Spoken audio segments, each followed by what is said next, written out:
Nirav Modi got Kate Winslet to wear a necklace. Okay. So That's Kate a big Winslet deal. was his brand ambassador. Yeah. So they looked like a very credible company. There was great marketing, there was great advertising, so everything looked great. But few people knew that all of this wasn't borrowed money. Enforcement Directorate, claimed that it had seized assets worth more than 5,000 crore from Mehul Choksi. But when those diamonds were sent for valuation, it appeared they were nothing. They were pieces of glass. They were all fake. They were fake diamonds. Right. Thief always knows that some or the other day he's going to get caught. So he's already preparing for it. The exit plan is always ready. The exit plan is always ready. Why is it? Why is it that India is having so much of difficulty to get him back to the country and let him face a trial? Tahavur Rana, who has just been extradited to India from the United States, from where extradition is easier than Europe, was arrested in 2009 in Chicago. How many years has it been? It's not easy. He is not coming tomorrow.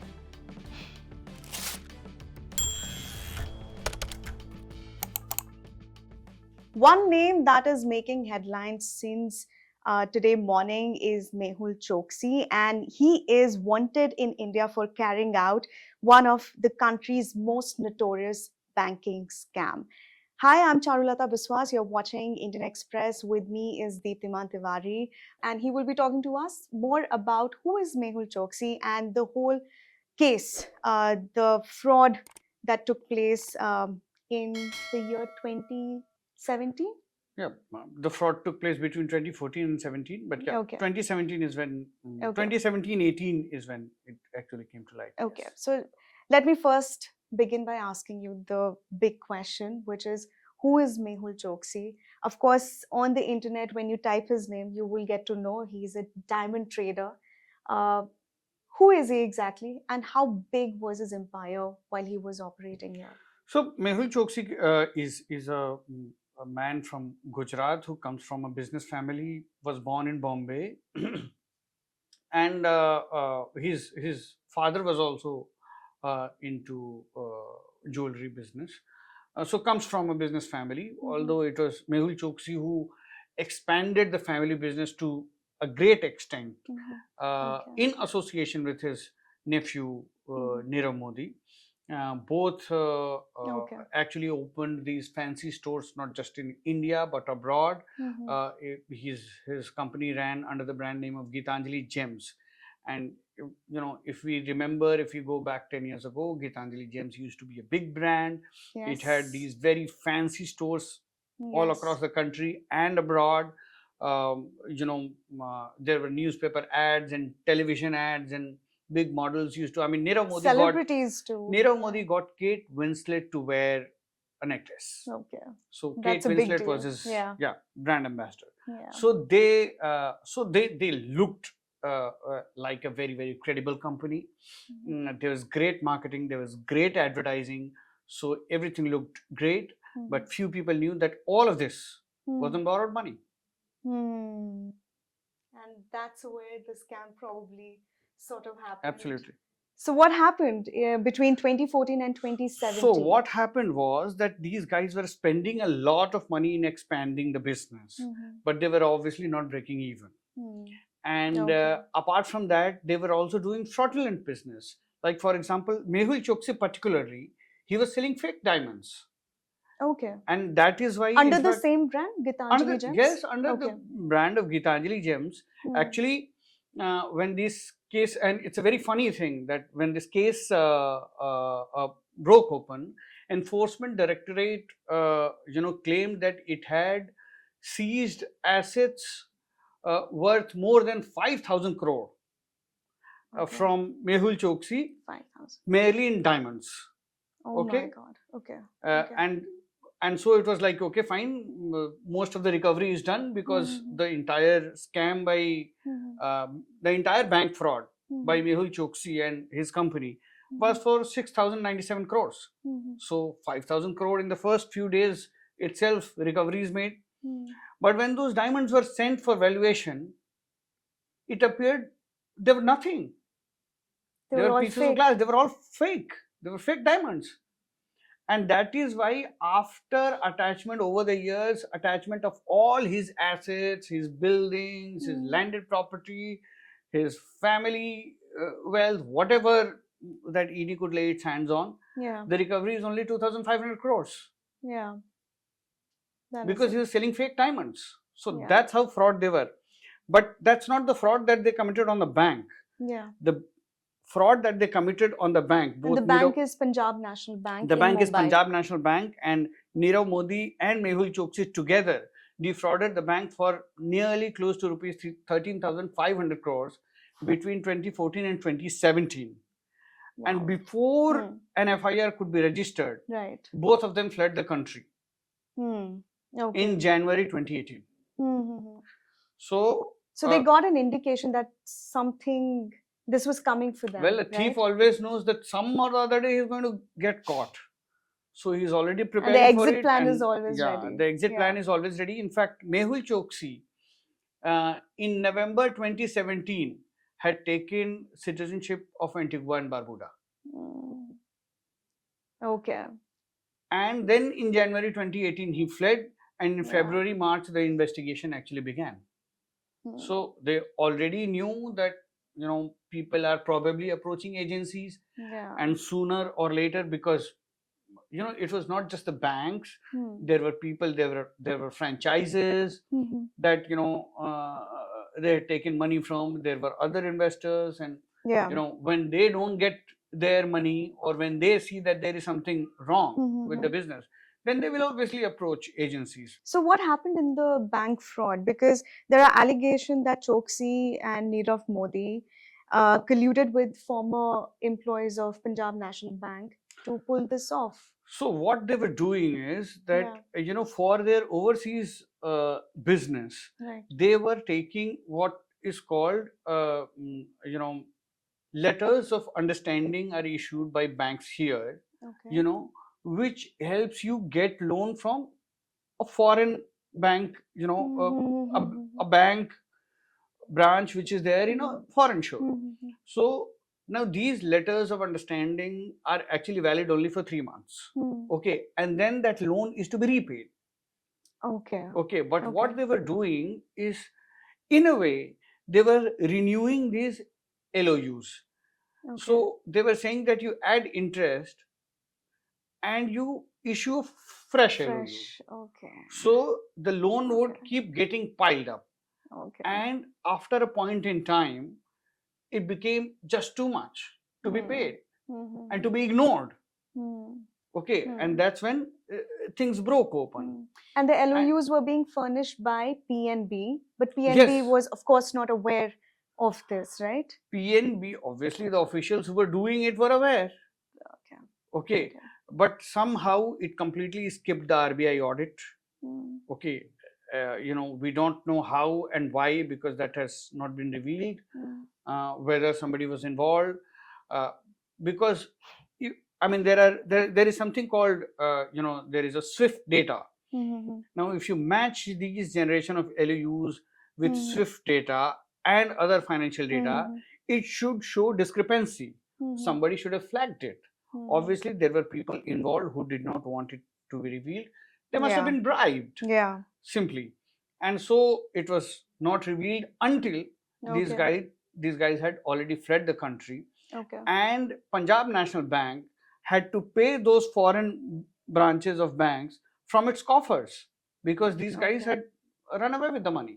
Okay. So in short, that the LOUs that were furnished, of course, they took some short-term loans, and once they couldn't repay those loans, These that's are not when exactly short-term loans. I mean, yeah, for understanding, one can say short-term loans, but you know, these are loans which you take on a foreign shore from the guarantee of your mother bank in your country. Right. Okay. Right. So this bank guarantees that branch that you give him the loan. Yeah. I am giving you a guarantee. Yeah. Okay. And that is why On shared PNB had to trust. pay. Right. So you said that he left India in 2017, and he also got the citizenship of Antigua and Barbuda.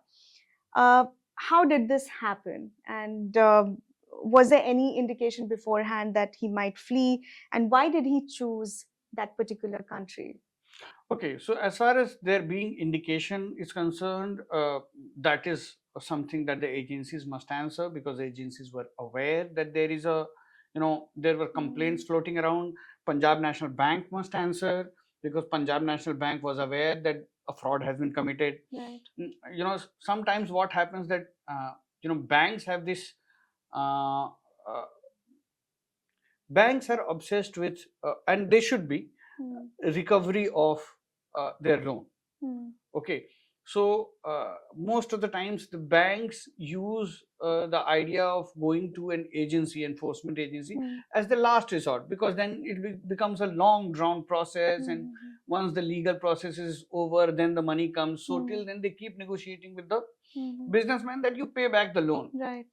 So some delay may have happened on that account, that despite the bank knowing, they approached the Central Bureau of Investigation only later. Right. Then there are reports that many people associated with Mehul Choksi and Nirav Modi had actually approached agencies and complained that there is some, financial bungling going on in the company, and everything is not all right, and you must look into the matter. There is no doubt that agency should have acted with greater alacrity.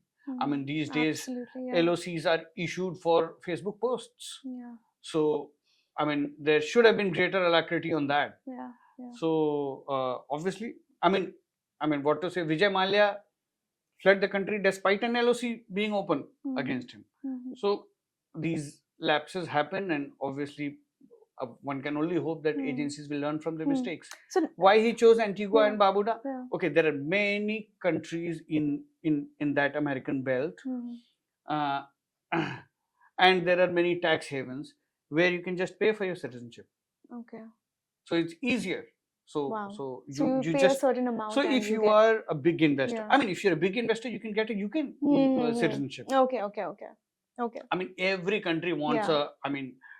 Or Dubai's golden visa. Tomorrow, if Bill Gates comes and says that I am investing, $5 billion in India, okay, and I want Indian citizenship, I don't think we'll deny him. Yeah. Okay. Of course. So every country is looking at, okay, fine. Now these are very small countries. So people like Mehul Choksi who can go there with 6,000 crores. Okay, it's a big amount. I mean, these are such small countries that people call up the Prime Minister and talk to him. So, so it's not a big deal to get citizenship in some of these, tax havens. All right. Yeah. All right. So, the big question is that today Mehul Choksi was arrested in Belgium, and now he will be extradited to India. But Indian agencies, CBI is involved, EDA is involved, Interpol is after him. Now, even though we have so many agencies looking for this fugitive, we still find there are a lot of challenges that they face to get them extradited to the country, right? Why is it that India is having so much of difficulty to get him back to the country and let him face a trial? Okay, so one is any extradition with any country depends on 2-3 things. One is whether we have a treaty with that country of extradition. Two is what is the diplomatic heft that we have, how much diplomatic pressure can we apply to another country. Then third is what kind of relations we have with that country. Then there are issues of what are the norms and laws and rules of those countries. What kind of process of law those countries actually have to process these kind of requests. So a lot of things determine when and how quickly a person can be extradited, a fugitive can be extradited to another country. But in Nirav Modi's case, there has been a lot of challenges, like in 2021, so 2023. That's what I'm coming to. Yeah. So generally, traditionally, we've had very long drawn extradition proceedings, largely in European nations. There are some very strict norms, and there are human rights considerations. They talk about how you are going to keep him in jail, what is going to happen. Not only you have to prove that you have enough evidence of that person's culpability in a financial crime or otherwise, but you have to also prove that he will be humanely treated in your country. He will be given certain facilities in the prison. Most fugitives actually cite the poor condition of Indian prisons to actually prevent their extradition. Then many people cite that India does not follow due process of law, or all kinds of. I mean, Mehul Choksi has made arguments that it's a country where lynching takes place, so there will be a threat to my life. So all kinds of arguments are made, and some countries actually give very due consideration to these arguments. Having said that, in Mehul Choksi's case particularly, actually India has screwed up big time. Why do you say that? Yeah, India has screwed up big time because it has come across, it has faced allegations of taking shortcuts and not following due process of law. Now, for example, what happened, we all are aware what happened in 2021. You're referring to the kidnapping. Yeah, allegations of kidnapping. Yeah. That, suddenly Mehul Choksi disappears from Antigua, appears in Dominican Republic in May, and he is arrested there for illegal entry. Then an Indian private jet, sanctioned by the government, goes there to pick him up. Obviously the entire news leaks out, and there is a huge uproar in the media, in the local media in Caribbean, and the jet has to come back empty. And it was rather embarrassing because Mehul Choksi's lawyers almost exposed, if at all they were Indian agents, then they exposed all of them. Yeah. He made the allegations that raw agents were involved. Yes. And the allegation was Mehul Choksi's family and his lawyers have made allegations that he was actually lured into a honey trap by a Hungarian woman named Barbara Jarabik. Yes. How can you and who had rented a house in Antigua, met him during morning walks and befriended him, then called him for a dinner on that particular night. On the night he was allegedly kidnapped. Then he was bundled in a yacht by two alleged Indian agents identified as Gurjeet Bhandal and Gurmeet Singh. And then he was beaten up on the yacht, and he was made to, he was asked to sign that he was being repatriated to India of his own free will, which he did not sign. And then he was taken to Dominican Republic, from where he was supposed to fly back to India in a private Indian jet, which carried officials from the CBI and Ministry of External Affairs. So it was quite embarrassing for India, because their pictures were, the lawyers completely exposed them. Their pictures were splashed in newspapers in Antigua and Barbuda in Dominican Republic. And India had to eat the humble pie. Until date, the Indian state has not denied these allegations that their lawyers have made. So now what is going to happen is that all these issues, as and when the extradition proceedings begin in Belgium, all these issues are going to be brought up in the court. And they will say that there is already an evidence that India is not following due process of law. There is already evidence that India is using extrajudicial force. And all these things. He also won a case in Antigua. And so already the Interpol has removed the red corner notice against him last year, in 2023 actually, on precisely the same grounds, that there was an alleged plot to kidnap him. And so the Interpol, so all these things will be brought up by the defense lawyers in Belgian court. Also, let's remember that he is no more an Indian citizen. He's given up the citizenship. Under Indian law, the moment you take citizenship of any other country, you cease to become Indian citizen, because we do not have dual citizenship code. Right. So he ceases to be an Indian citizen. So a lot many legal issues will come up. he is going to, even if he sees that there extradition is possible, he is going to say that I may be extradited to Antigua, Yeah. where an extradition request is already pending from India. So we have actually